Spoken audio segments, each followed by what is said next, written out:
Reforçamos que para acompanhar a programação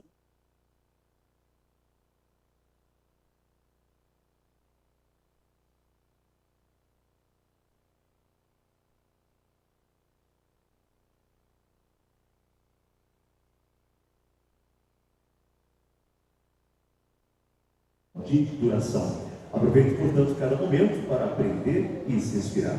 Senhoras e senhores, a palavra a partir deste momento está com os moderadores. Aproveitem, até já.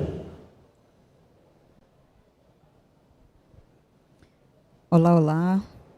Muito boa tarde. Ok? Estão me ouvindo?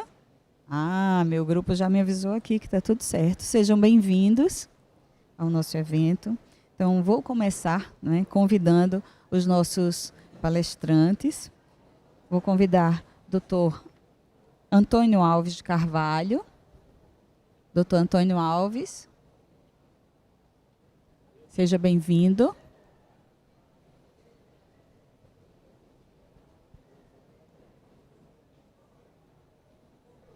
Aí, meus aplausos, está vendo? Vamos convidar também o Dr. Heriberto Henrique Vilela. Seja bem-vindo, Dr. Heriberto.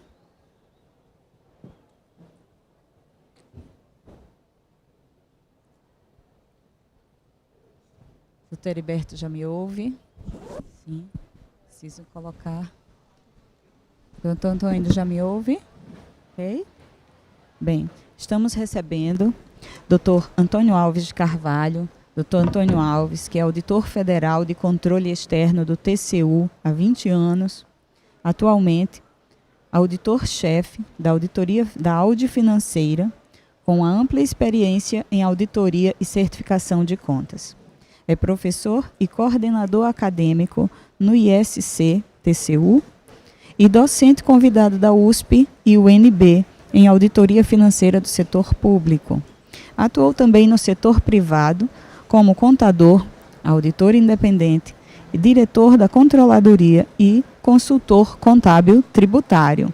Então vejam, não é, nosso palestrante, as palmas para o nosso palestrante. Seja bem-vindo, doutor Antônio.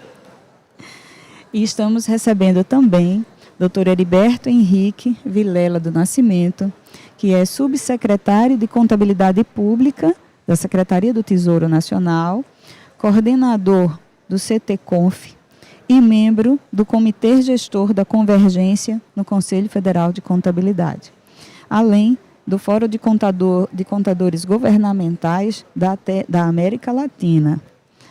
Auditor Federal de Finanças e Controle desde 2007, participou de todo o processo de modernização da contabilidade pública brasileira, incluindo o MCASP, o MDF, o PCASP, o DCASP, o CIAF e o BGU, Balanço Geral da União. Contador, especialista em contabilidade e gestão pública e atua como uma das principais referências nacionais nessa área. Então, seja bem-vindo, doutor Heriberto. As nossas palmas para o doutor Heriberto. Muito obrigada. Nesse momento, eu vou passar a palavra para o doutor Heriberto, para que ele faça as suas considerações iniciais. Fique à vontade, seja bem-vindo. Muito boa tarde. Bom, primeiramente a gente faz as considerações iniciais e eu devolvo a palavra. Ou já dou a palestra? Ah, então tá bom. Muito boa tarde. Uma satisfação enorme estar aqui com os senhores, senhoras, para a gente falar um pouquinho dos impactos do nosso trabalho. Eu espero que todos se encontrem aqui nos números que a gente vai passar do Balanço Geral da União e do Balanço do Setor Público Nacional. Prazer estar aqui com a doutora Ana Clara, com a doutora Adriana e com o Carvalho. Tá tudo ok aqui? A apresentação. Carvalho, com quem a gente também tem bastante contato lá no Tribunal de Contas da União, no processo de elaboração do Balanço Geral da União, juntamente com o processo de auditoria financeira. Bom, a proposta então aqui é a gente justamente apresentar alguns números, ver o estado atual da arte, ver um pouquinho a perspectiva prática da implementação das nossas normas e os impactos que provocaram nas nossas demonstrações contábeis, tanto em termos de BGU, quanto em termos de balanço do setor público nacional. O balanço do setor público nacional, como vocês sabem, ele consolida as contas da União, dos estados e dos municípios. Então, é o único processo, basicamente, em nível mundial, em que temos esse balanço da federação, né, que consolida a União, estados e municípios, dando tratamento, inclusive, de exclusão, de saldos recíprocos, etc. Então, e aí eu espero realmente que cada um de vocês consiga se enxergar no seu município, no seu estado, nesses números aqui que são consolidados. Bom, mas antes da gente entrar um pouco nos números, eu queria passar um pouco o nosso processo da Secretaria do Tesouro Nacional, a nossa condução no processo de elaboração das normas e o que a gente tem feito dentro da nossa estratégia de aprimorar a qualidade das informações contábeis e fiscais da União, dos estados e dos municípios. Bom, primeiramente, vale mencionar que a gente é citado ali no parágrafo 2º do artigo 50 da LRF, que estabelece que a edição de normas gerais para a consolidação das contas públicas cabe ao órgão central de contabilidade da União, enquanto não implantado o conselho de que trata o artigo 67. O órgão central de contabilidade da União é a Secretaria do Tesouro Nacional, que é representado principalmente pela Subsecretaria de Contabilidade Pública nessa questão aqui do exercício dessas funções de órgão central de contabilidade da União. Bom, aqui a gente percebe que ele fala que enquanto não implementado o Conselho de Gestão Fiscal, que é esse conselho que trata o artigo 67.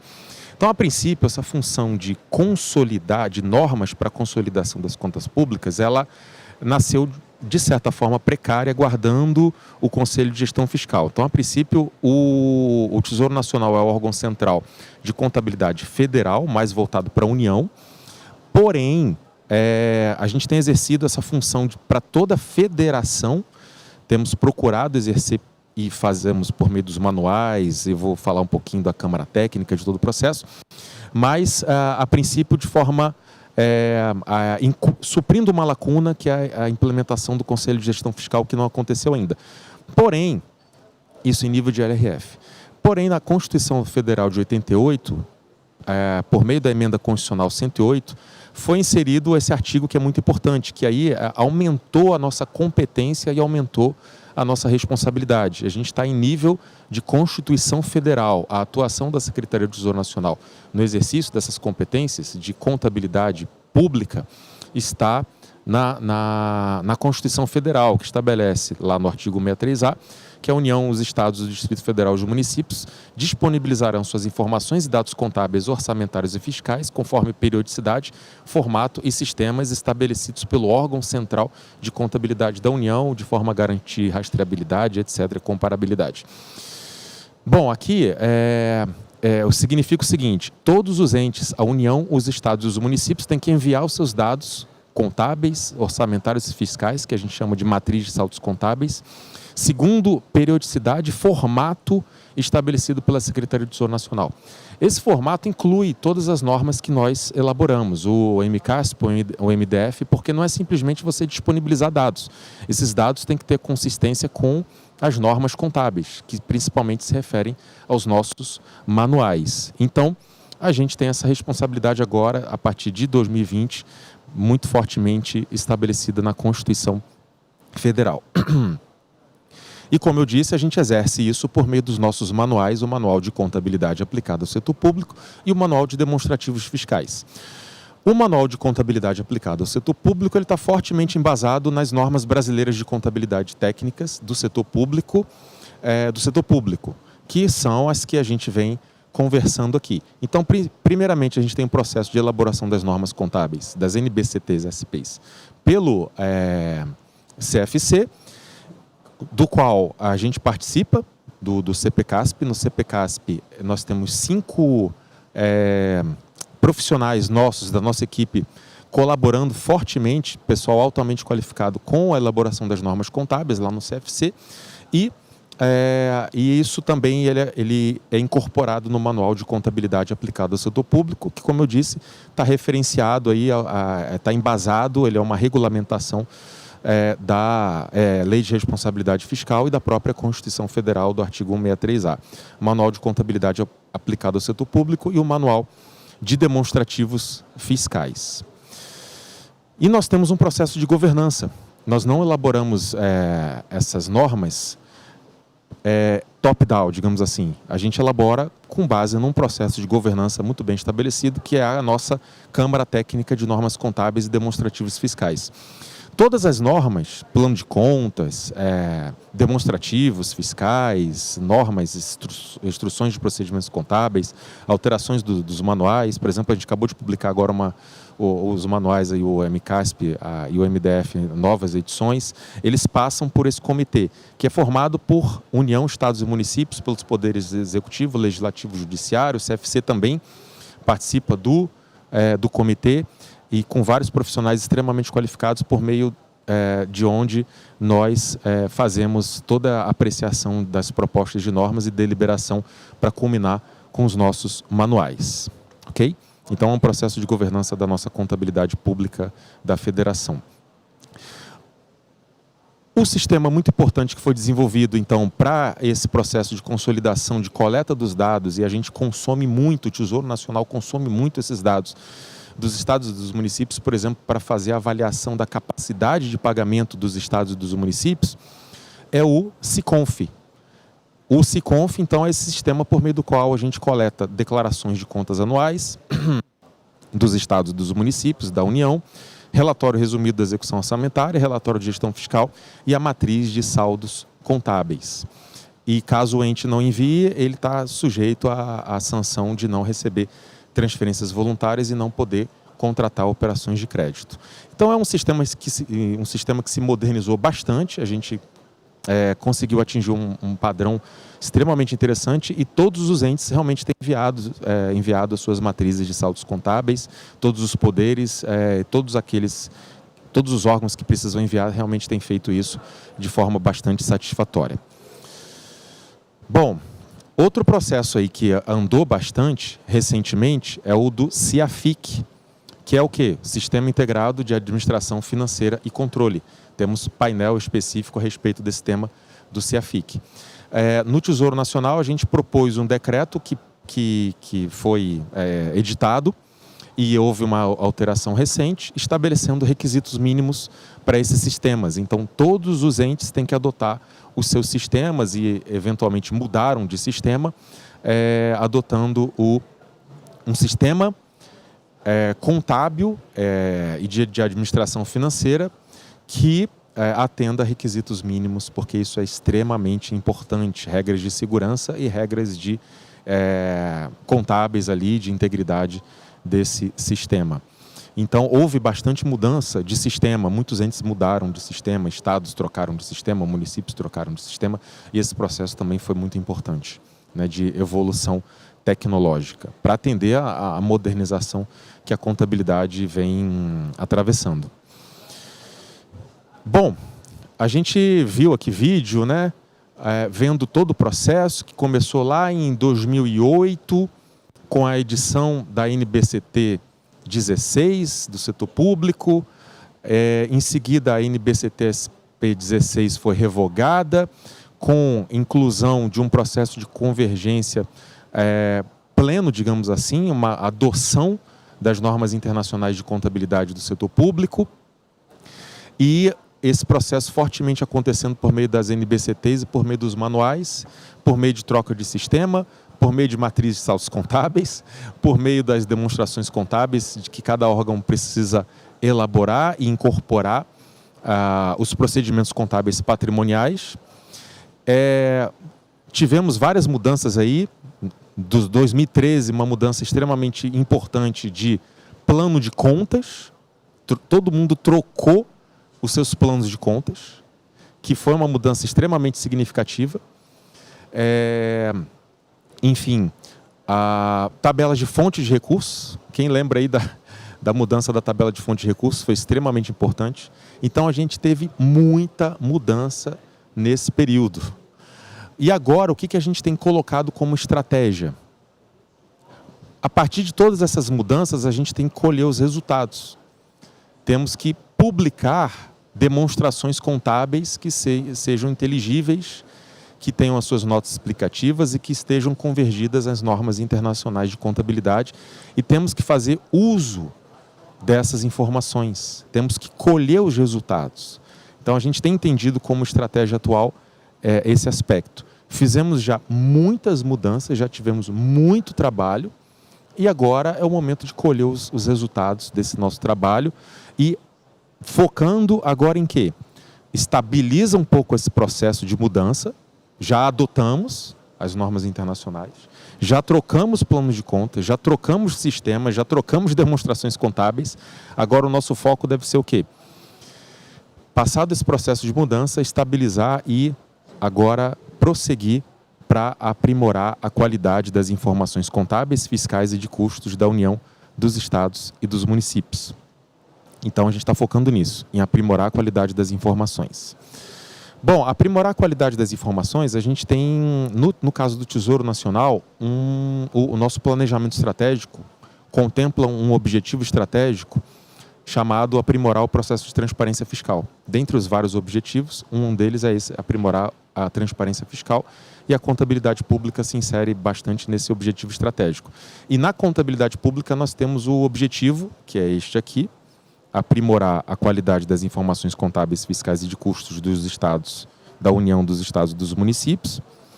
E nós temos indicadores estratégicos para procurar medir isso. É lógico que são indicadores que ajudam, né? Uma metodologia, enfim.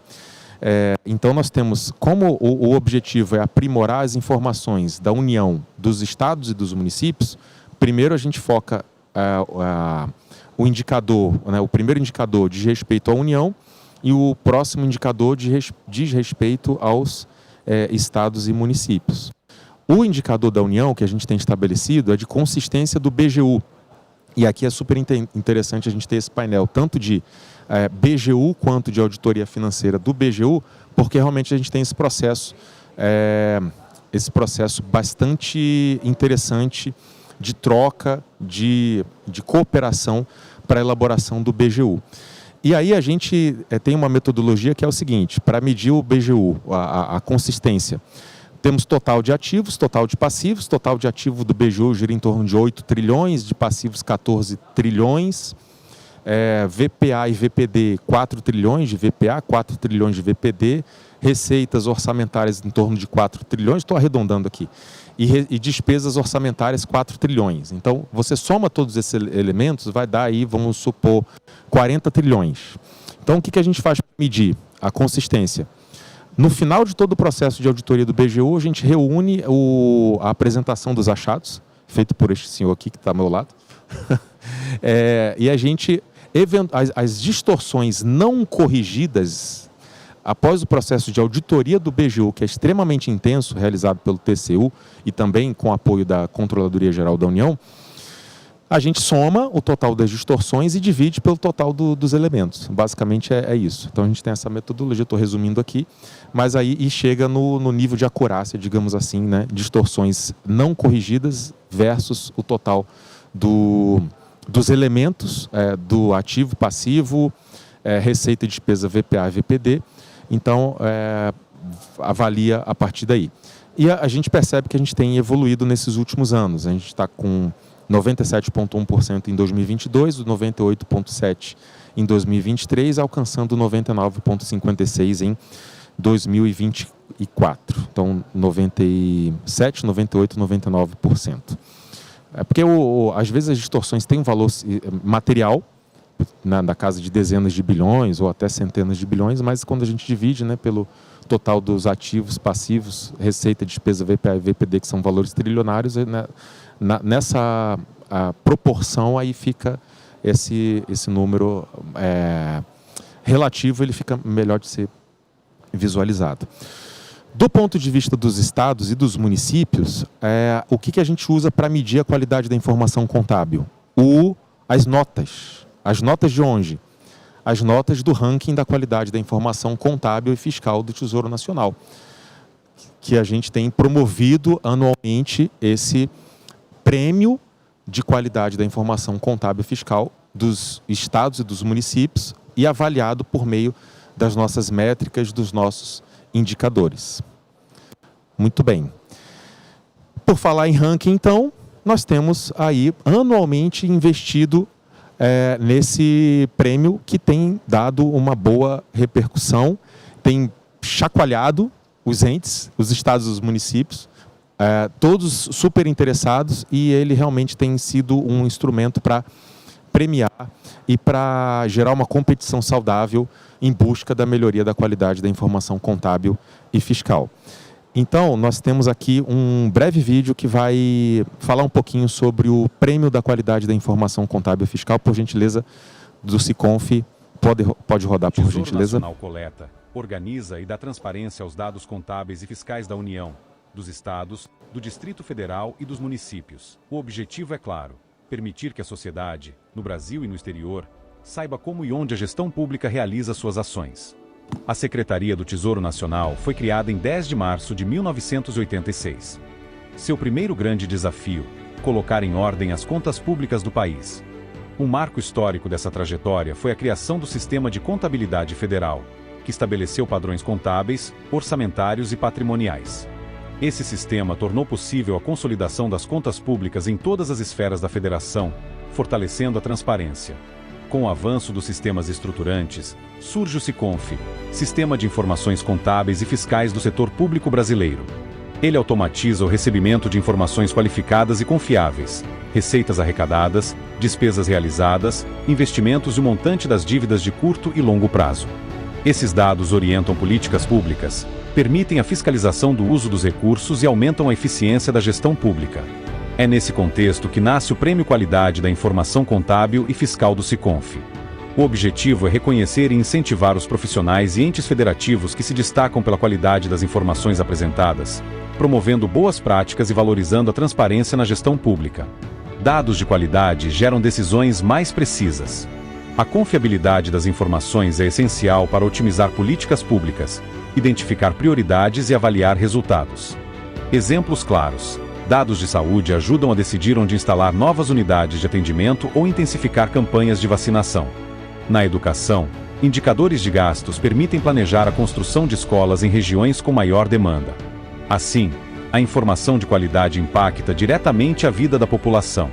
Estamos na terceira edição do Prêmio Qualidade da Informação Contábil e Fiscal, um ranking que classifica os entes da federação, municípios, estados e capitais, atribuindo notas e percentuais de acordo com a consistência das informações enviadas.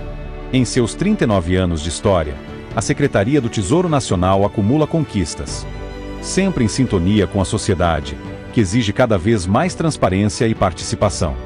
Reafirmando sua missão de gerir as contas públicas com eficiência, equilíbrio fiscal e qualidade do gasto. Tudo isso em favor do desenvolvimento sustentável do Brasil.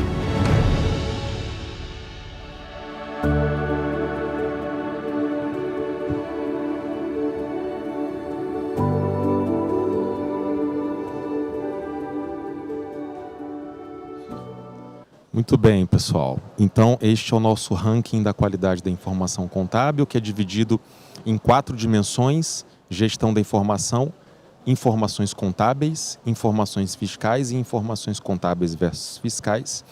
E aí a gente aloca várias verificações, as 170 verificações, checagens das informações que recebemos por meio dessas dimensões aqui, e atribuímos notas aos estados e municípios e estabelecemos esse ranking. Bom, avançando aqui um pouquinho, agora eu vou passar um pouco os nossos números para vocês terem uma ideia, que a ideia do painel é exatamente essa: trazer um pouquinho da prática, dos impactos provocados por todo o nosso trabalho aqui. Afinal de contas, a gente vem trabalhando muito, e qual é o resultado disso, qual é o impacto que isso tem provocado. Bom, no final do ano passado, então, no caso do Balanço Geral da União, a gente fechou o total do ativo em 8 trilhões, arredondando, total do passivo em 14 trilhões, dando um passivo de coberto de 6 trilhões. Então, essa informação é relevante. Quando a gente começou o processo de convergência, a gente ainda tinha saldo positivo de patrimônio líquido.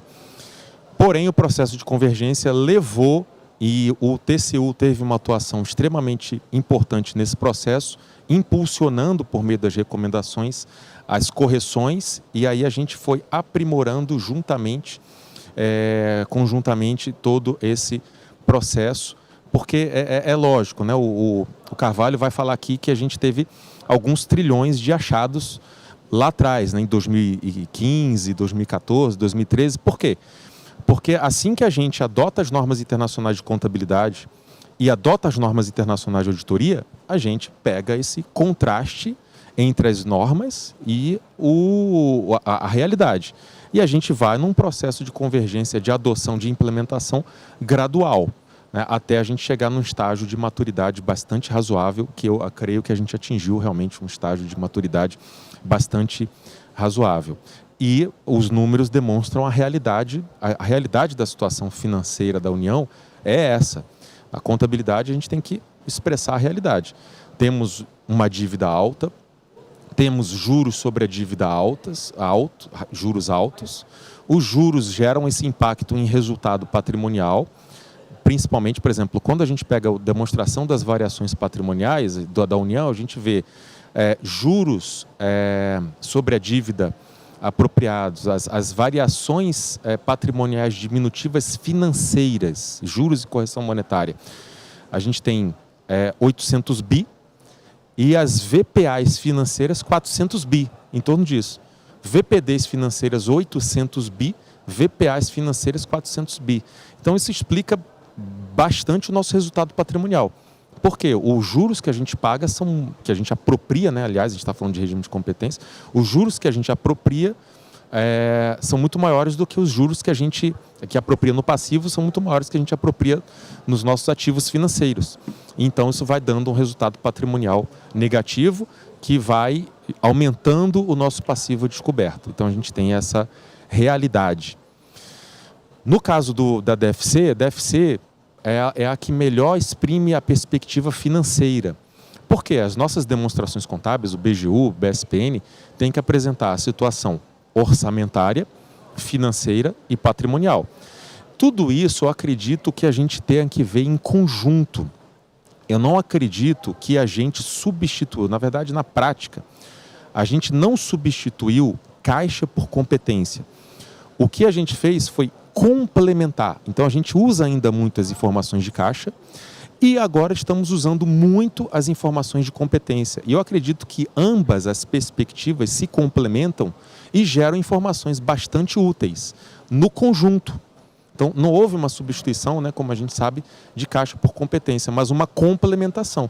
A gente continua com a visão orçamentária e financeira extremamente importante, continua sendo a gestão financeira, continua sendo extremamente importante, mas a gente complementou com informações que também são extremamente importantes, que são as informações patrimoniais baseadas no regime de competência. Então a DFC é aquela que exprime a perspectiva financeira. O balanço orçamentário ou a perspectiva orçamentária, DVP e balanço patrimonial, a patrimonial. Então aqui, por exemplo, a gente tem uma informação relevante. A gente tem déficit do fluxo de caixa de operações na nossa DFC, do BGU. Déficit de 196 bi em 2023, a barra escura, e déficit de 105 bi em 2024. Imagina uma empresa tendo déficit no fluxo de caixa de operações. Ela está com dificuldade. Isso é uma realidade no caso do contexto federal. Então a gente precisa ainda passar por um processo de ajuste nas contas públicas. As demonstrações contábeis, elas demonstram isso. A situação líquida patrimonial negativa no montante extremamente significativo, o déficit líquido das atividades operacionais também, e a gente tendo que se endividar para financiar o déficit das atividades operacionais. Essa é a nossa realidade ainda difícil, por um processo de ajuste fiscal gradual que a gente está passando, bastante gradual, né, até a gente conseguir atingir um equilíbrio, que ainda não atingimos e vemos de um processo de déficit ao longo de vários anos e precisamos aí perseguir o superávit realmente para sustentabilidade da dívida pública. Falando de números patrimoniais extremamente significativos, um que chama bastante atenção é o seguinte: estoque de dívida ativa e de créditos tributários. Vou resumir esse slide aqui, é o seguinte: Nós temos na casa de 5,6 trilhões de créditos tributários, de dívida ativa e crédito tributário, no caso da União. 5,6 tri. Mas somente uma parte disso é reconhecido no balanço e o que é reconhecido sofre ajuste para perdas. Então, uma boa parte do crédito tributário, ele nem é reconhecido, ele é tido como contingente. E da parte reconhecida, você tem um ajuste para perdas, de maneira que dos 5,6 tri, a expectativa de recebimento gira em torno de 900 e poucos bi, que dá em torno de 16, 17%. Essa é uma informação relevante, que a imprensa, inclusive, tem chamado a atenção. Isso aí é o nosso sistema tributário, que é, vamos dizer assim, extremamente benevolente com os contribuintes que não pagam os seus tributos. A cobrança fica se estendendo, enfim, dívida ativa, recurso, por aí vai. E o balanço ele exprime essa realidade de uma recuperabilidade em torno de 16, 17%. Estou fazendo alguns destaques dos nossos balanços, tá? Tem vários números, mas eu estou destacando aqueles pontos principais, que eu considero principais. Haveres financeiros da União junto a estados e municípios. Outro número extremamente importante. Os estados e municípios têm uma dívida, principalmente os estados maiores, têm uma dívida extremamente elevada junto à União, e o Balanço Geral da União exprime isso. Então, por exemplo, em 2023, o nosso estoque de créditos de haveres financeiros junto a estados e municípios estava em 694, as atualizações foram de 87, os recebimentos de 23, iniciou 2024 com 758 bi de haveres financeiros, atualizações 87, recebimento 34, estoque atual 812. Percebe que esse número demonstra uma dificuldade na recuperação dos créditos dos haveres da União perante estados e municípios. Então, esse é outro problema crônico. Então, no BGU, a gente levanta os problemas crônicos, porque são números macro. Então, percebe, um problema crônico é a administração tributária, a recuperabilidade dos créditos. Outro problema crônico é a própria gestão financeira do caixa. Outro problema crônico, haveres financeiros da União junto a estados e municípios. Vou falar só de encrenca, tá? Para vocês. Bom, dívida pública crescendo. Então, de 23 para 24, a mobiliária saltando aí de 7,6 para 8,6 para quase 10 trilhões, incluindo aqui que está em carteira do Banco Central. Então, nosso endividamento vem aumentando significativamente. E outro problema crônico aqui são as provisões matemáticas previdenciárias, que, de certa maneira, deu uma estabilizada, mas num patamar extremamente elevado. Na União, nós não temos capitalização, nós não temos ainda nenhum regime de previdência instituído, mas nós temos uma unidade gestora do regime de previdência. E ali nós temos provisões matemáticas previdenciárias na casa de 1,5 trilhão do RPPS da União. 1,5 trilhão. É um número bastante importante.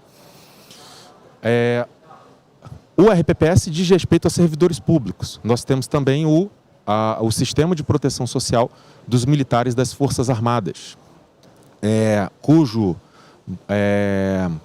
provisão está em torno de 490 bilhões para militares inativos e de 350 bilhões para pensionistas. Então, no caso do sistema de proteção social dos militares das Forças Armadas, nós temos provisões extremamente elevadas também. Então, nós temos 1,5 trilhão mais ou menos de RPPS, de passivo de RPPS, e 900 bi de passivos de provisão do sistema de proteção social dos militares.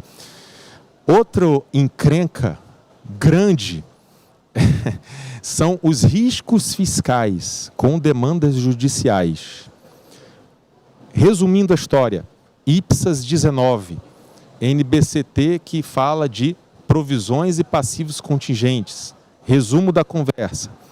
Perdas prováveis de demandas judiciais, girando da ordem de 500 bilhões de reais. Ou seja, temos que conversar muito com o Poder Judiciário sobre essas causas aí, as grandes causas, porque causam muito impacto nas finanças públicas. E as perdas possíveis girando em torno de 1 trilhão de reais. Preocupante. Então, requer atuação e o governo realmente com base nesses números, na gestão desses números, tem procurado atuar realmente junto ao judiciário e reverter aí as causas, mostrando, né, pelo menos para os tribunais, que as decisões judiciais causam impacto. Então, às vezes, um pequeno grupo é beneficiado em detrimento de toda a população, né, toda a sociedade. Outro número que a gente chamou atenção e gerou um debate, a partir do BGU, o BGU a gente publicou, saíram algumas matérias nos jornais de grande circulação e gerou um debate sobre precatório. Por quê? O volume de precatório vem crescendo exponencialmente. Então, em 2023, o saldo inicial 132 bi, novas incorporações 104, pagamentos 152, houve uma torre de pagamento muito grande em 2023 e entramos em 2024 com 85 bi. Bom, houve uma torre de pagamento grande porque foi declarada inconstitucional a emenda constitucional 113 e 114, que estabeleceu teto para pagamento de precatório. Quando caiu a emenda que estabeleceu teto para pagamento de precatório, houve um pagamento expressivo do passado de precatórios. Então, houve um certo enxugamento, mas você percebe que logo esse número começa a subir de novo. Então, entra o ano com 85, novas incorporações 117, pagamentos 71, já fechamos o ano com 131. Então, os riscos fiscais com demandas judiciais são extremamente preocupantes e a concretização de uma parte disso com precatórios e requisições de pequeno valor também extremamente significativo. E esses números eles têm provocado um debate importante na sociedade, que culmina aí com, por exemplo, na publicação aqui do BGU em março de 2025, houve uma grande repercussão nos jornais de grande circulação dos números do BGU. Então, por exemplo, o BGU sendo citado no dia seguinte da sua publicação, a Previdência chamando bastante atenção dos jornalistas, dos jornais de grande circulação, falando do déficit da Previdência, tanto do RPPS, quanto do RGPS, quanto do Sistema de Proteções Sociais. Uma matéria de capa e de editorial do Globo falando da dívida dos entes federativos, que é aquele número que eu citei, dos haveres financeiros da União perante estados e municípios. Uma falando sobre precatórios e outra falando sobre riscos fiscais. Então é interessante a gente perceber a sociedade debatendo os temas a partir das informações patrimoniais. Isso é uma novidade que a gente percebe, que é bastante interessante. O BGU ele chama a atenção para temas de grande impacto, que até então a gente não discutia na sociedade sob a ótica do regime de competência. Hoje a gente já está discutindo, hoje a imprensa está chamando a atenção para os números que são decorrentes das normas contábeis aqui da perspectiva patrimonial do regime de competência. E percebe que a ótica de caixa não alcança isso, a ótica orçamentária não alcança isso. Eu tenho um resultado orçamentário de tanto. Ok, financeiro de tanto. Mas como é que está a perspectiva de longo prazo que só a informação patrimonial pode dar, né? Então aqui a gente tem destaques importantes a respeito disso na imprensa, nos jornais de grande circulação. Passando por nosso balanço do setor público nacional, a gente conseguiu também adquirir uma maturidade grande na consolidação dos dados da União, dos estados e dos municípios, com técnicas de consolidação, inclusive, de eliminação de transações recíprocas de União, estados e municípios, tanto em termos patrimoniais quanto em termos orçamentários. A gente tem também a consolidação orçamentária, temos a consolidação patrimonial e a consolidação orçamentária. Então aqui números interessantes de União, estados e municípios consolidados no BSPN. Por exemplo, total, vamos ver aqui, total do ativo da União 8 trilhões e 600, aqui em 2024, total do ativo dos estados 2,3 trilhões, total de ativos dos municípios 2,3 trilhões também. E aí, é lógico que eu estou dando um número aqui geral, mas isso distribuído nos itens patrimoniais é interessante a gente dar uma lupa e olhar cada ponto dessas demonstrações contábeis. Aqui vou tentar dar alguns destaques nesses último minuto que a gente tem. Bom, então, que interessante. A gente tem dívida ativa, por exemplo, de longo prazo. Dívida ativa de longo prazo, 1 trilhão e 100 na União, 1 trilhão e 100 nos estados. 584 bi nos municípios. E todos eles fazendo ajuste para perdas, bonitinho. Ó. Percebe essa última linha aqui? Isso demonstra uma maturidade. A gente tem ajuste para perdas na União, nos estados e dos municípios, todo mundo adotando ajuste para perdas. Outro destaque interessante, passando aqui, investimentos do RPPS, União não tem, estados 8 bi, municípios 2 bi, imobilizado, um número bastante significativo, tanto na União quanto nos estados quanto nos municípios. Dívida, empréstimos e financiamentos, 9,8 trilhões na União, 1 trilhão nos estados e 119 bilhões nos municípios, somados e consolidados, excluindo as transações recíprocas. Vamos destacar alguma provisão interessante aqui. Provisão matemática previdenciária de longo prazo. Provisões matemáticas previdenciárias de longo prazo. Na União, 1,5 trilhão, nos estados 2,4 trilhões somados e nos municípios 1,1 trilhão. Extremamente significativo, né? As provisões matemáticas previdenciárias da União nos estados e nos municípios.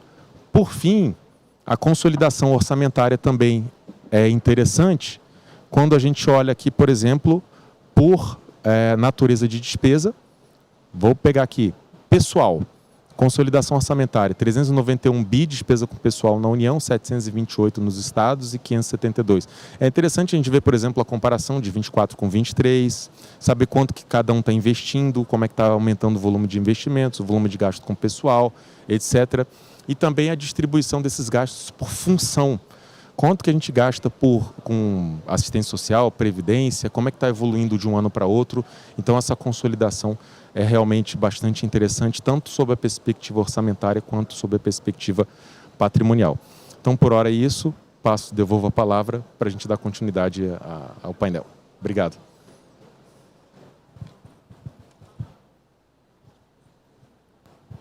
Obrigada, doutor Heriberto. Ótimas palavras, e a gente vai fazer um comentário ao final. Já passo de imediato a palavra para doutor Antônio Alves Carvalho. Fique à vontade. A mesa é sua.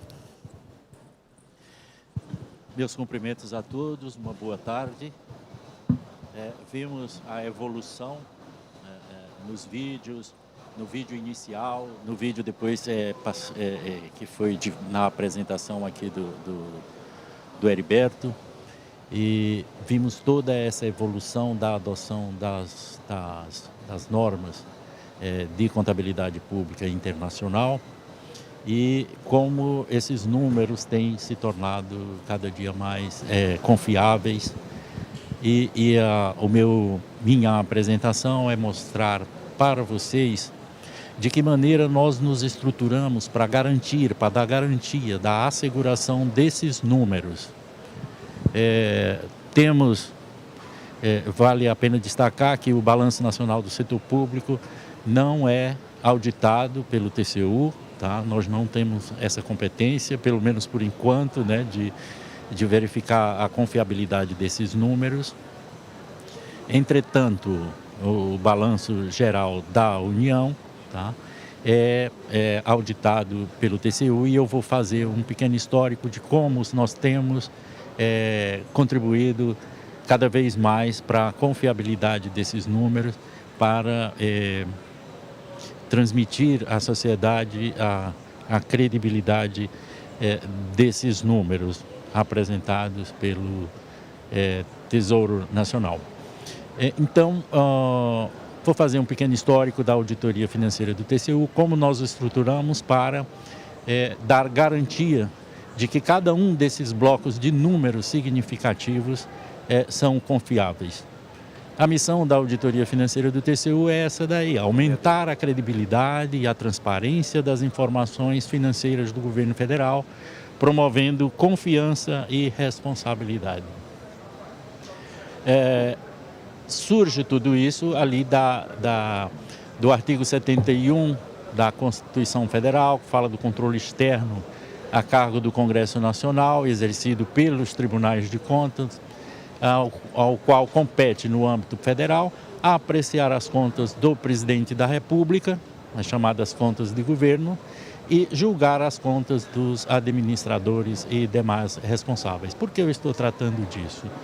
porque chegar a uma conclusão acerca da confiabilidade dos números do balanço geral da União significa que precisamos passar pelo menos pelas contas mais significativas dos gestores, que já é uma competência do tribunal julgá-las. Só que temos um prazo muito exíguo para nos manifestar a respeito da conta de governo, enquanto as contas dos administradores ou as contas anuais, né, de gestão, normalmente os tribunais de conta levam um tempo muito maior para se pronunciar a respeito delas. Que arranjo foi feito para que a gente tenha agilidade, ganhe a agilidade de se manifestar sobre o balanço geral da União, se ele é composto, ele é uma consolidação das contas ordinárias ou das contas dos gestores. Antes de chegar a isso, eu vou mostrar para vocês que o sobrenome dos tribunais é Contas, né? O negócio deles, portanto, é contas. E o principal valor que um tribunal de contas gera é dar transparência, é induzir a transparência e fornecer e credibilizar as contas públicas. Para isso, algumas funções ou macroprocessos são desenvolvidos pelos tribunais, como, por exemplo, auditar, né, e certificar as contas, tanto as contas de gestores quanto as contas de governo. Acompanhar a gestão fiscal e a execução orçamentária e emitir parecer prévio sobre as contas de governo, bem como julgar as contas dos administradores.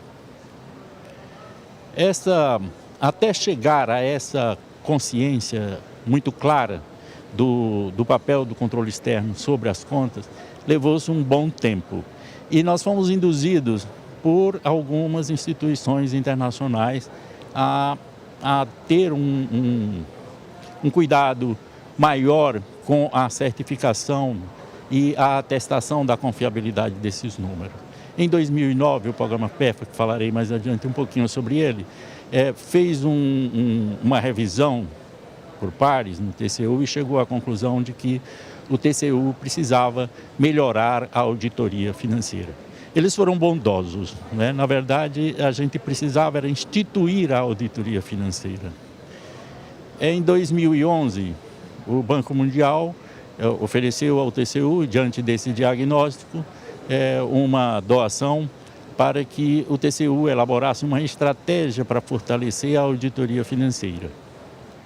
Essa estratégia também foi induzida por uma revisão feita pela OCDE, que chegou à conclusão de que, para você ter êxito nisso, você precisa integrar as contas de governo com as contas dos gestores. E em 2014, saiu então um acórdão do TCU, acórdão 3608 de 2014, onde está desenhada a estratégia de implementação da auditoria financeira num prazo de 12 anos, que termina precisamente no próximo ano. Em 2017, fruto já desse acórdão, foi emitida uma resolução TCU de 291 de 2017, que também acompanhando, né, a implementação dos padrões internacionais de contabilidade, as IPSAS, nós também passamos a adotar os padrões internacionais de auditoria do setor público. Em 2020, para consolidar todo esse processo de implementação e de integração de contas anuais e de governo, foi emitida a Instrução Normativa 84 de 2020 e em 2022, depois de testar 2 anos, a Decisão Normativa 198 de 2022, que nós chamamos o novo modelo de contas.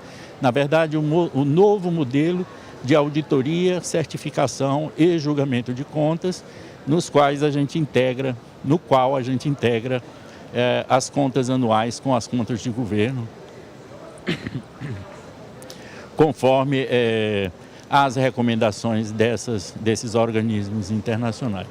O primeiro, o programa PEF, ele chegou à conclusão, né, e recomendou ao TCU que o TCU não emite parecer de auditoria sobre as demonstrações contábeis consolidadas de governo. Até então, não. Atualmente, sim. Tá? Para dizer se essas demonstrações contábeis apresentam uma visão verdadeira e justa dos eventos financeiros no exercício. O TCU, também outra conclusão, precisaria ir além da prática atual de exame legalista e mudar o foco para a confiabilidade de sistemas e controles subjacentes às demonstrações contábeis e aos relatórios, ou seja, aos relatórios contábeis. Já a OCDE concluiu que, no seu relatório, recomendou, atualmente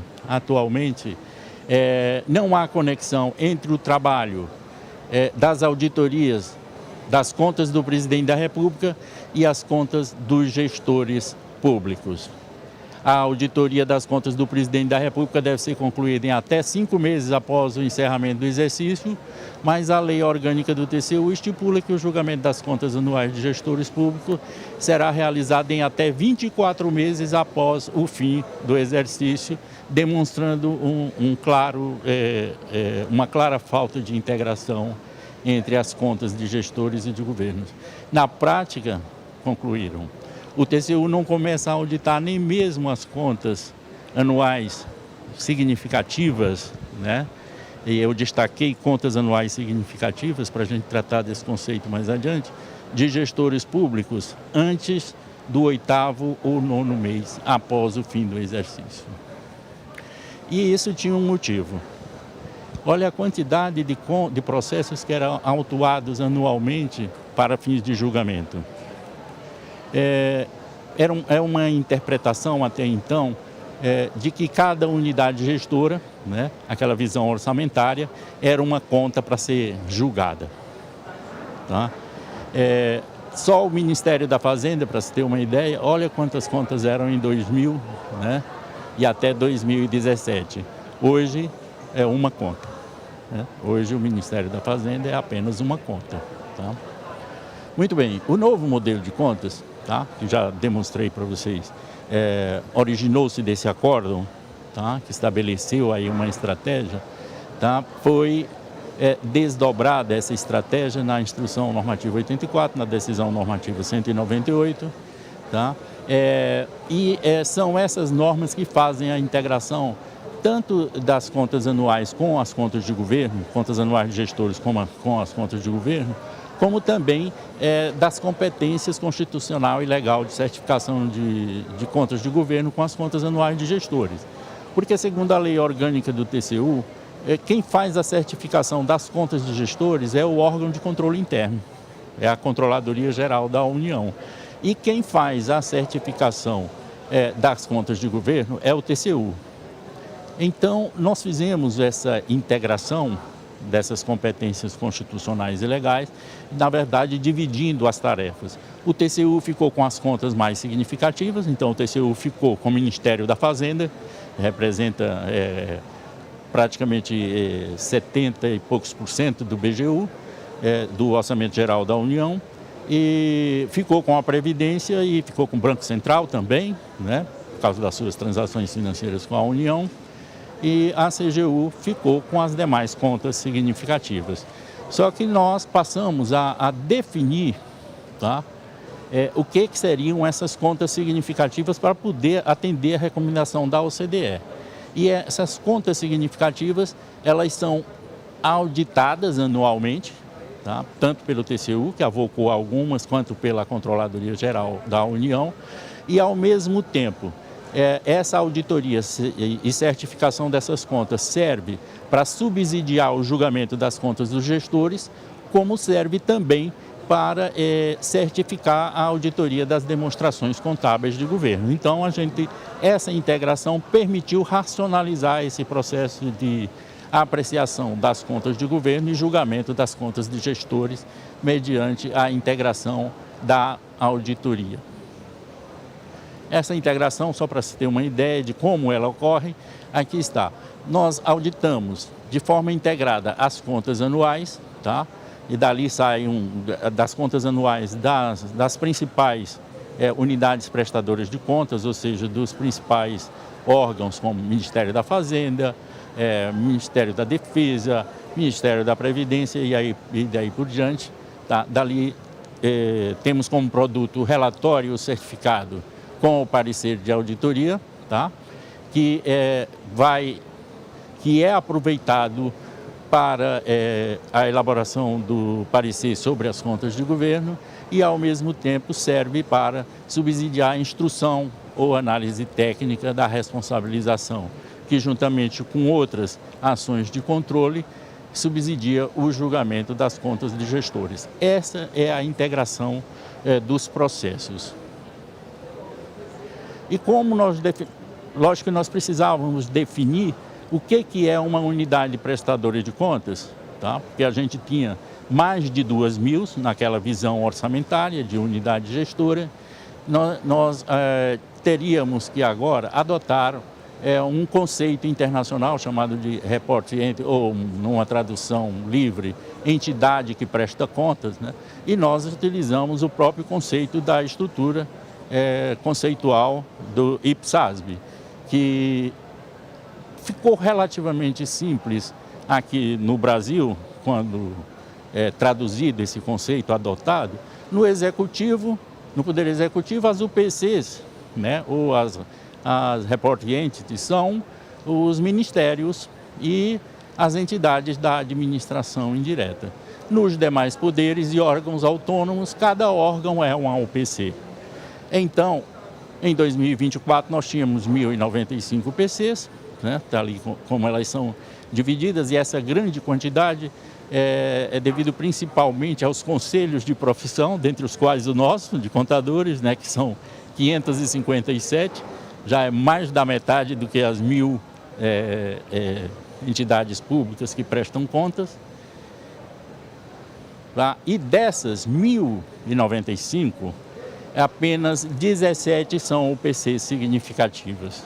Ou seja, são essas 17 que, passando por auditoria e certificação, nos dão a segurança de que o balanço geral da União tem confiabilidade. E eu vou mostrar para vocês qual é a representatividade dessas 17 unidades prestadoras de contas.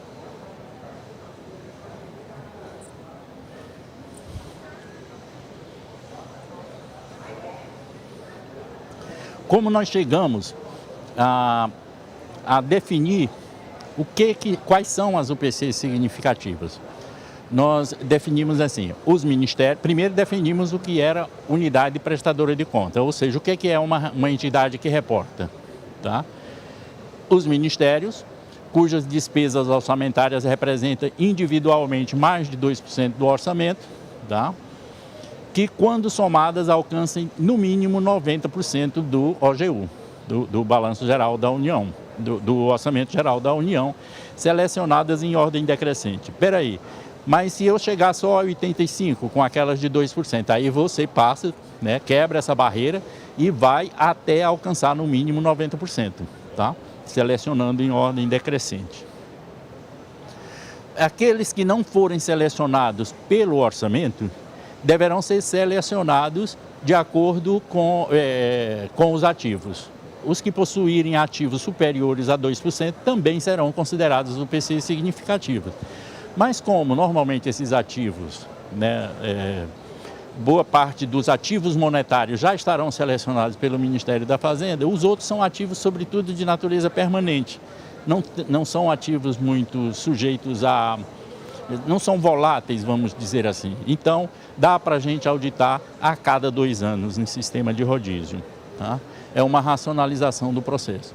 E aí mais, o fundo do regime geral, dado o risco fiscal que representa, as empresas estatais dependentes ou independentes, que representem no mínimo 90% das participações da União, e aí 4 ou 5 empresas caem dentro desse critério apenas, tá? E mais o Banco Central do Brasil em função de suas relações financeiras com a União. Essas são as UPCs significativas, tá? Para a gente atender aquele conceito lá da OCDE. E vejam aqui quais são elas.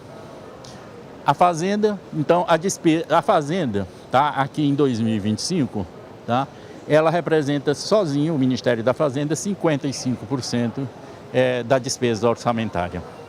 E representa 47% dos ativos da União. A Previdência, mais 18% do orçamento. A Defesa, 2,35%. Tá? Agora, a Defesa entrou aqui.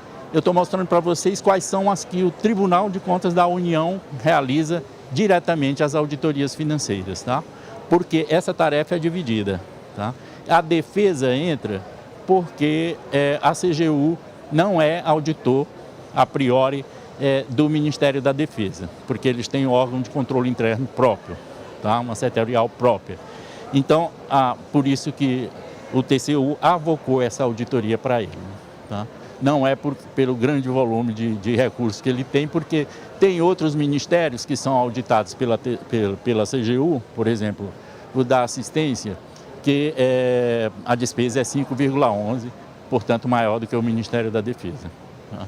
Aí saúde, educação, assistência, saúde, educação e trabalho normalmente entram pelo critério do orçamento e são auditados pela CGU.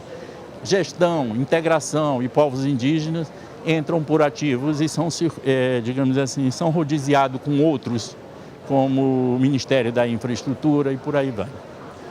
E as empresas estatais, normalmente 4 a 5, são BNDES, Petrobras, Caixa Econômica, Banco do Brasil e esse ano a Engie. Né? Muito bem.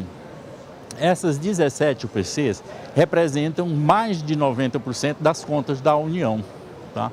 Então, auditando essas aí, nós obtemos um elevado nível de segurança com relação aos números do BGU. Tá? Na verdade, mais de 90%, elas representam em torno de 94%. Tá? Eu digo mais de 90%, mas na verdade é uns 94%. Depois também tem o balanço consolidado do BGU e nós temos, portanto, 18 entidades contábeis gigantescas, né, que nos dão a garantia, a segurança quanto aos números apresentados pelo BGU. Aqui, só para a gente ter uma noção da dimensão disso, tá? Aqui, em relação ao orçamento, veja, 92% foi a cobertura de auditoria, está sendo a cobertura de auditoria deste ano.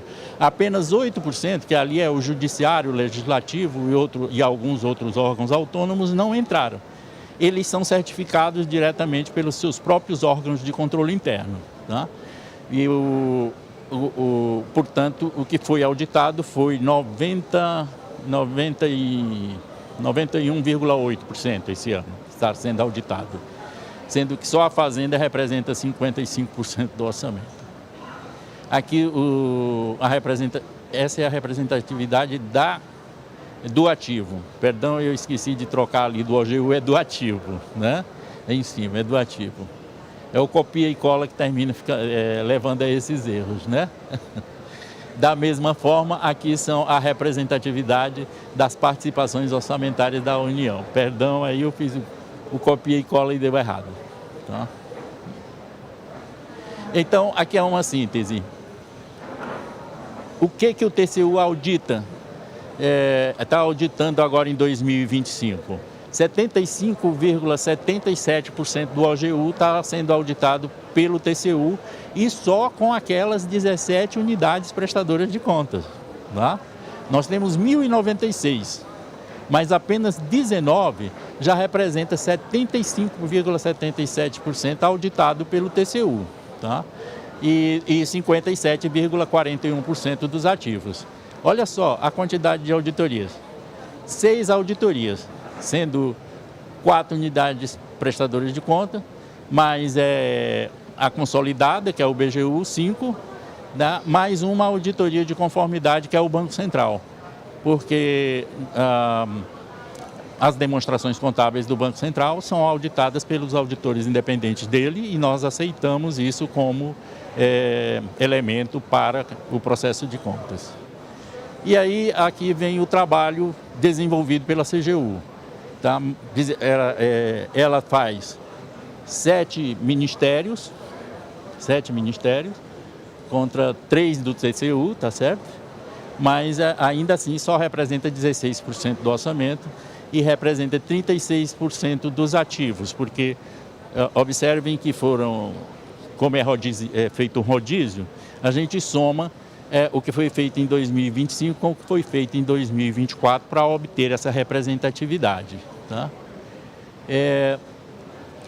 Observem então que o trabalho feito pelo TCU mais a CGU resulta em 91,8% de cobertura de auditoria do balanço do orçamento, da parte orçamentária, e 94,28% dos ativos.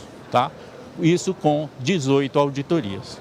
É um trabalho bastante racionalizado, foi um modelo bem estruturado e nós temos recebido visitas de diversas nações procurando entender o nosso modelo, sobretudo nações africanas. Esse ano já recebemos pelo menos 3 nações, que eu me lembre, Moçambique, Angola, eles vêm para conhecer o nosso modelo de auditoria, como nós conseguimos auditar um país com uma quantidade enorme de entidades, né? E nós auditamos, nós damos essa segurança significativa com apenas 18 auditorias. Todo mundo quer saber que mágica é essa, né? Diga-se, é bem estruturado o modelo, é bem inteligente a forma de estruturá-lo. Depois nós temos aqui os órgãos do Judiciário, que representam 1,18% do OGU. Eles são certificados pelos seus próprios órgãos de controle interno, mas nós não levamos em conta, apesar disso tudo, nós não levamos em conta essa certificação para dizer que nós temos essa garantia. Tá? A garantia que nós damos é aquela lá de cima, feita pelo TCU e pela CGU, porque acompanhamos de perto.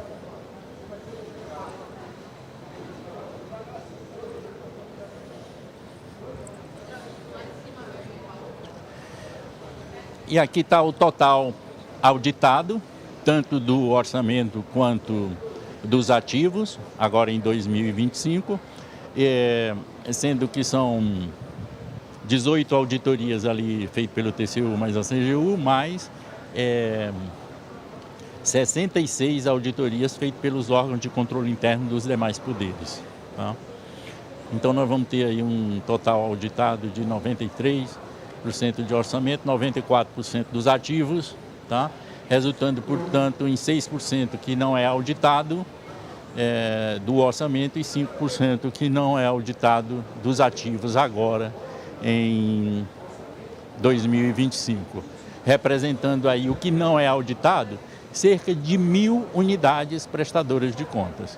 Lembrando que aí nós temos 500 e tantos conselhos de profissão, mais alguns órgãos, mais algumas entidades do Sistema S. Muito bem. Para colocar essa estratégia em funcionamento, rodando, né, basicamente ela começou a rodar de forma mais intensa a partir de 2020. Tá? Nós fizemos uma auditoria piloto em 2019 e a partir relativo ao exercício de 2019 e a partir de 2020 nós colocamos esse modelo em funcionamento, né? Antes nós tínhamos auditorias mais pontuais sobre a receita, sobre a dívida pública, sobre os passivos atuariais, mas mesmo assim foram essas primeiras auditorias que colheram os frutos mais baixos, os grandes números que o Heriberto falou agora há pouco. Para colocar em funcionamento, nós desenvolvemos, né, ações de capacitação que está à disposição de todos, é aberto a todos os órgãos públicos, a todas as auditorias do setor público, que são esse curso de auditoria baseada em risco 1, 2 e o auditoria de contas anuais, que é realmente o curso de auditoria financeira. Aos números que nós já temos, e isso aqui é tanto dos órgãos de auditoria do setor público brasileiro, como dos órgãos de auditoria de outros países, sobretudo países de língua portuguesa e também de língua espanhola, tá? que matriculam-se nesses cursos. Nós tivemos no primeiro curso 7.541 matrículas, 3.821 matrículas no outro, mais 1.548 de auditoria financeira, que é um curso muito grande, em torno de 150 horas aulas. Aqui estão os aprovados, 4.356 no primeiro, 3.693 no grandão. Tá? E aqui está a avaliação de satisfação com relação a esses cursos. Veja que todos eles estão acima de 90% o índice de satisfação. Tá? Muito bem, pessoal. E aqui estão os resultados. Tá? A auditoria financeira do governo federal. Mais de 7 trilhões de distorções corrigidas, tá?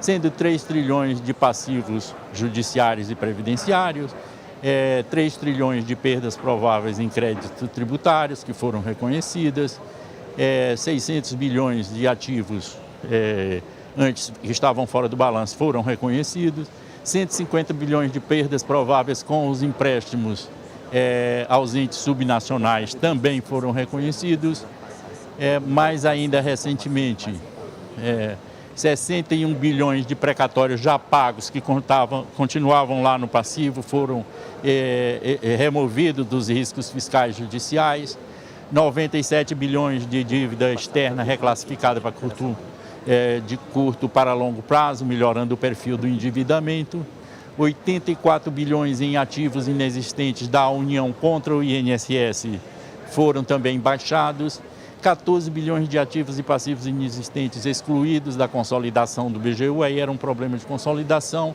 72 bilhões em honras de garantia divulgados em duplicidade, melhoria da transparência das notas explicativas. É lógico que, como o Heriberto explicou, isso ocorre, é lógico que tem uma quantidade, né? Primeiro,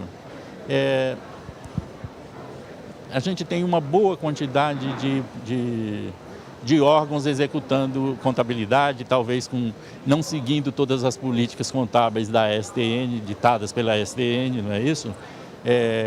Às vezes com critérios de avaliação também distintas. E lá no início, quando da adoção dos padrões internacionais, era natural que se tivesse isso, né? Um auditor do Canadá até me perguntou uma vez, enquanto a gente estava com patrimônio líquido positivo, ele perguntou, vocês adotaram as IPSAs mesmo? A gente está adotando, está em processo de adoção. É interessante, né? Todo mundo que adota vira o patrimônio líquido e vocês não viraram ainda. Eu disse, calma, deixa que a gente vai virar ainda. E realmente faltava as provisões matemáticas ainda naquele tempo, né? E quando a gente adotou, ela virou, como a gente vai ver aqui, olha só. Né? Olha. Então, aí o processo de adoção começou em 2008, né? E aí, em 2014, quando começaram as auditorias mais fortes e aquele processo de indução que a STN precisava, na verdade quase uma parceria mesmo, né? Porque o TCU faz as recomendações e a STN se sente respaldada para investir na correção dessas distorções, como é o caso, por exemplo, dos passivos atuariais, das provisões matemáticas, né? Não havia muitas disposições em reconhecer isso, né? Porque ele iria causar essa virada aí, né? Mas a STN sabia que precisava fazer isso e ela queria fazer, né? Só que quando o tribunal disse para fazer, aí ela se sentiu fortalecida e disse, agora temos que fazer, fez e realmente virou o patrimônio líquido que, como o Heriberto mostrou, está em 5 trilhões 910 bilhões. Tá? Muito bem, temos um vídeo aí para rodar agora. Eu vou pedir ao pessoal que faça. A confiança da sociedade nas contas públicas é construída com transparência, credibilidade e responsabilidade. E é por isso que existimos. Nossa missão é aumentar a credibilidade e a transparência das informações financeiras do governo federal. Fazemos isso com competência técnica, independência e compromisso com o interesse público. Cada auditoria financeira que concluímos representa um passo a mais na promoção da boa governança, da gestão responsável dos recursos e da tomada de decisões bem informadas. O que auditamos vai muito além de números. Trata-se da confiança que sustenta a democracia e o bom uso do dinheiro público. Porque quando as contas públicas são confiáveis, a sociedade inteira ganha. Transparência gera credibilidade. Credibilidade gera confiança. E confiança é o alicerce de um Estado íntegro e eficiente. Auditoria Financeira do TCU, fortalecendo a confiança da sociedade nas contas públicas. Muito obrigado.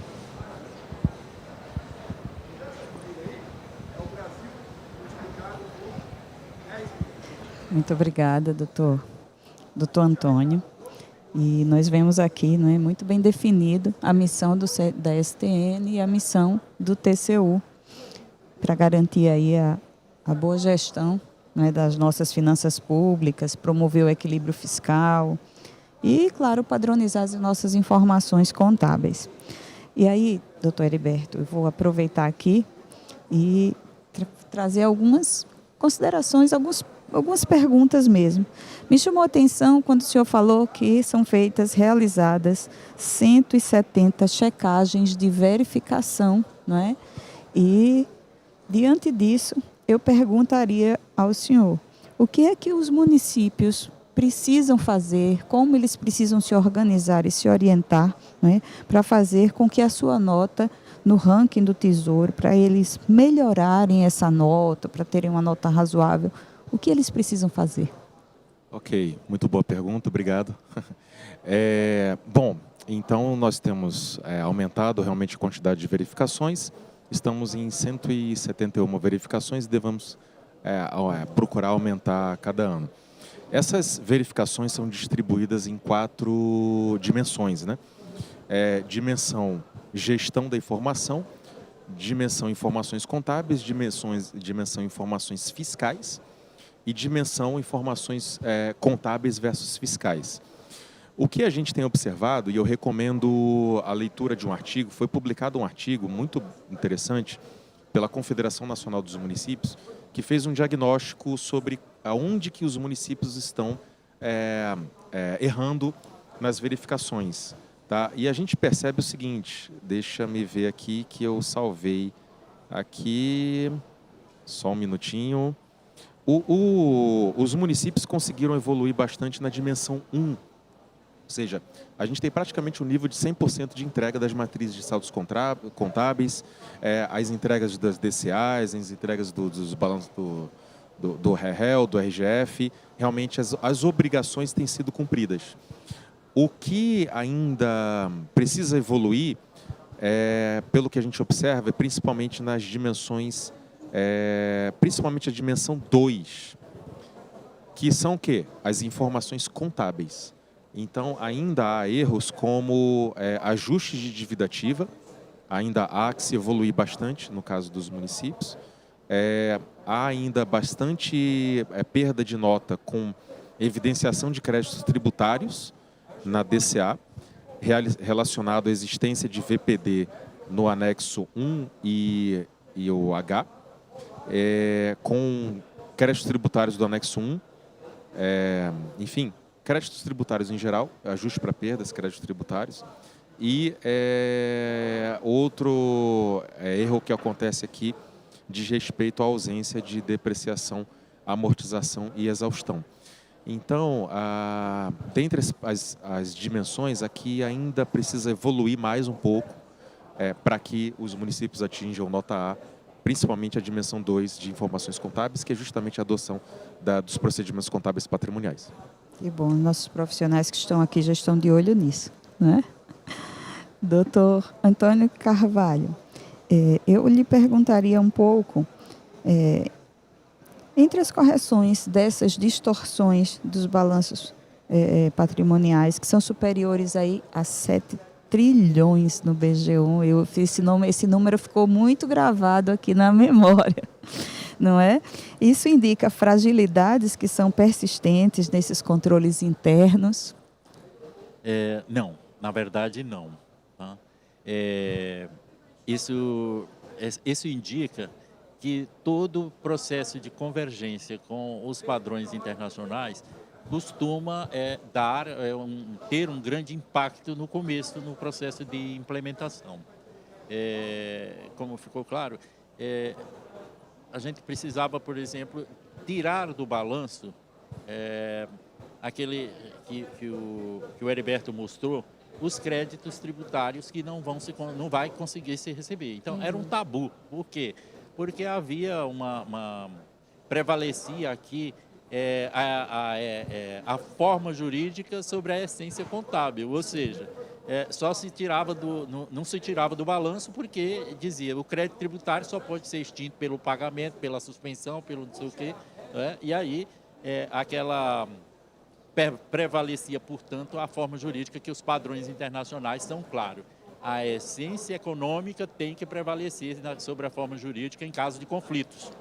Mas era preciso que a gente seguisse essa regra e tivesse coragem de ir lá no balanço e tirar aqueles trilhões que haviam ali nos ativos que realmente não iria se receber. Então, veja, não é uma questão de controle. Muito pelo contrário, são bem controlados, né? A gente tem um sistema contábil aqui que ele nos permite retirar ele dos ativos e eles continuam sendo controlados lá no nosso sistema de controle, né? Nas contas de controle. Outras coisas que eram mesmo tabus, né? A gente sabia que tinha ali 1,5 trilhão, né, para ser reconhecido de provisões matemáticas, mas ia deixando para lá, não sabe? Porque é caro para fazer, envolve certos custos, etc. Mas a adoção dos padrões internacionais força. E a gente foi lá e diz, olha, está na época da gente fazer isso, né? E aí, isso é que redundou nesses valores significativos. É lógico que continuamos tendo alguns problemas, como reavaliações, né, que ainda não conseguimos colocar no ritmo. São muitos, são cerca de 50 mil ou mais imóveis, né, que precisam ser reavaliados. Isso envolve custo, isso envolve a adoção de rotinas para se fazer essas reavaliações. E aí a gente vai auditando e aos pouquinhos vai fazendo essas comunicações, dessas distorções, que na verdade não são deficiências de controle interno persistentes, mas principalmente decorrente principalmente do processo de convergência aos padrões internacionais. É a limpeza mesmo dos números, não é? E importante a sua fala, doutor Heriberto, quer complementar? Obrigado. Desculpa interromper, acho que a gente tem um tempinho, né? O interessante isso que o Carvalho mencionou, em decorrência das recomendações acerca dos créditos tributários e da dívida ativa, a gente teve um resultado bastante interessante de grupos técnicos que foram criados em 2015. Sobre o crédito tributário no âmbito da Receita Federal, a gente chegou à conclusão de que aqueles que tivessem exigibilidade suspensa, seja por recurso, seja por decisão judicial, eles não são ativos, e sim ativos contingentes. E hoje a gente está na faixa de 2,5 trilhões. Então, quando a exigibilidade do crédito tributário está suspensa, ele não é ativo, ele é ativo contingente. Outro ponto interessante diz respeito à dívida ativa. Lá em torno de 2015, quando foram levantados esses achados, isso culminou também com um grupo técnico que resultou num trabalho de rating da dívida ativa, que foi um trabalho bastante interessante, que inclusive aperfeiçoou o próprio processo de cobrança da dívida ativa. Quando a gente classificou a dívida ativa em rating A, B, C e D, para a contabilidade a gente tem o efeito de, quando é rating C e D, a gente também não reconhece como ativo, é ativo contingente, e sobre os ratings A e B a gente aplica ajustes para perdas, então é uma limpeza realmente. Então, quando é rating C e D, é ativo contingente.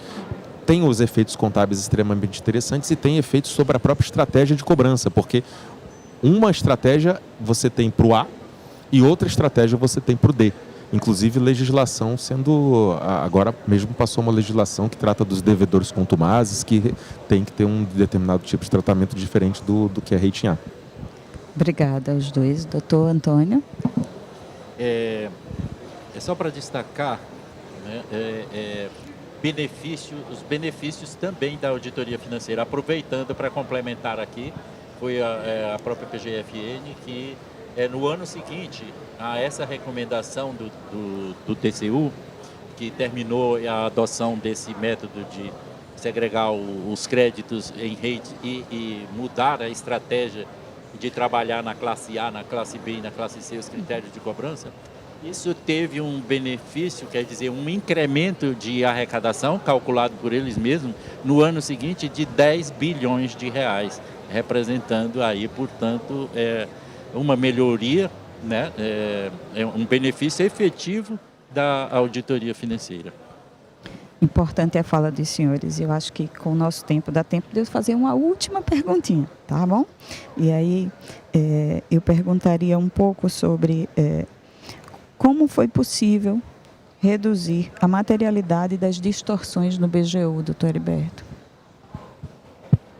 Bom, implementamos algumas estratégias. Primeiramente, temos investido bastante em capacitação e temos encontros com as setoriais contábeis, que tem gerado um efeito bastante interessante.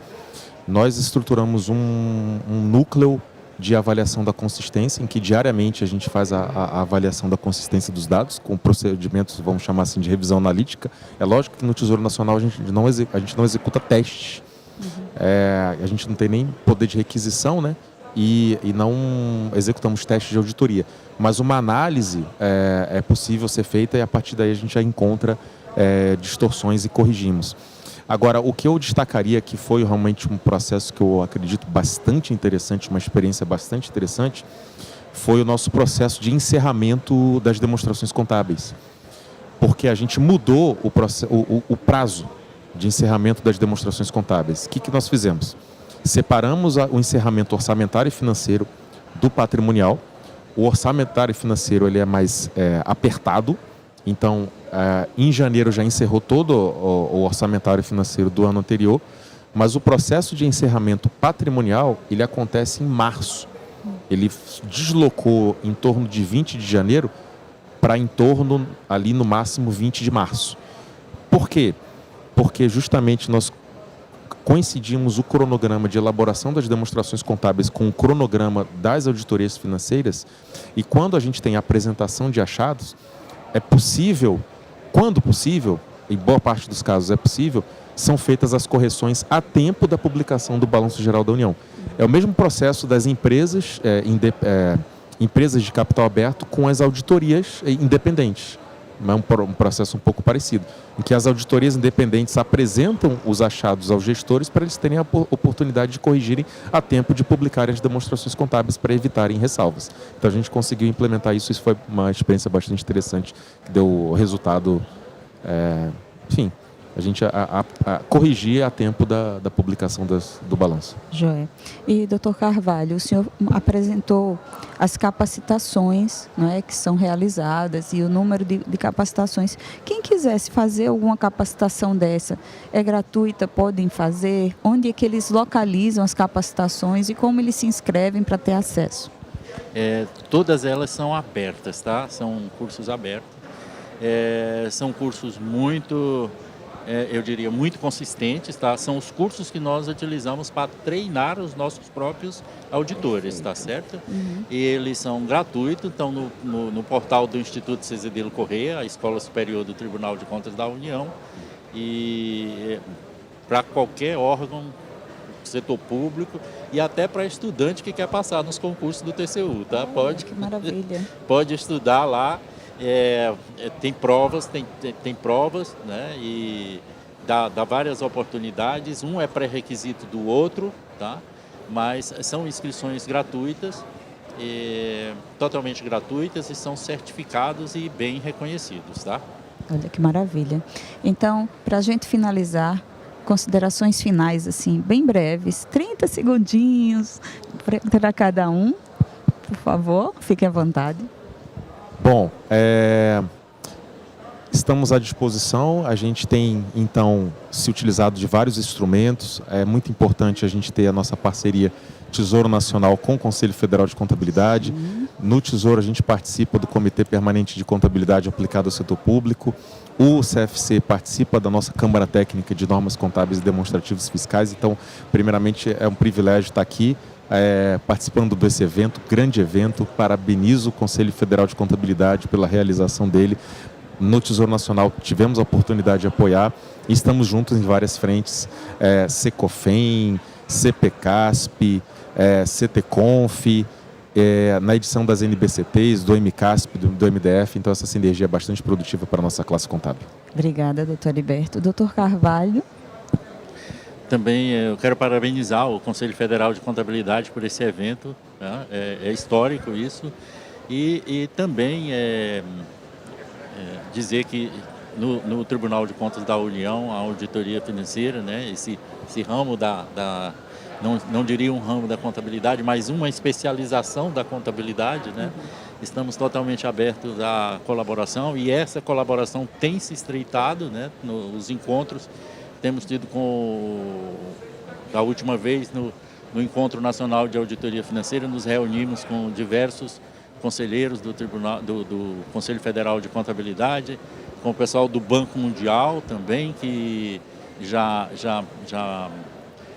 procura também, está estudando a possibilidade de estabelecer uma Câmara Técnica também para a auditoria de contas, né, para a auditoria financeira de contas. Aí é um estudo que está em andamento, e também o Conselho Federal querendo tomar iniciativas, trabalhando no sentido de criar capacitações para a auditoria financeira no setor público lá do Conselho. E nós estamos aqui do Tribunal de Contas com a nossa experiência nessa implementação, totalmente abertos a essa colaboração, tá?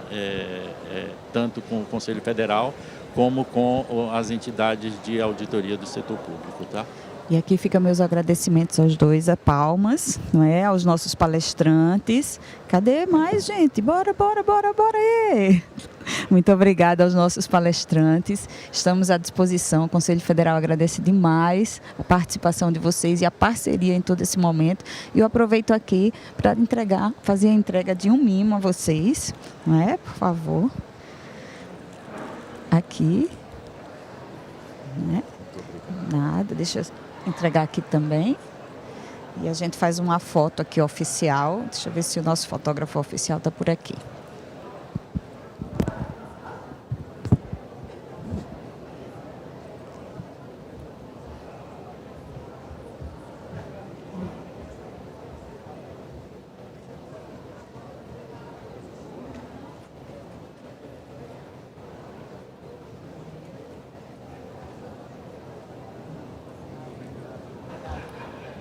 Vários.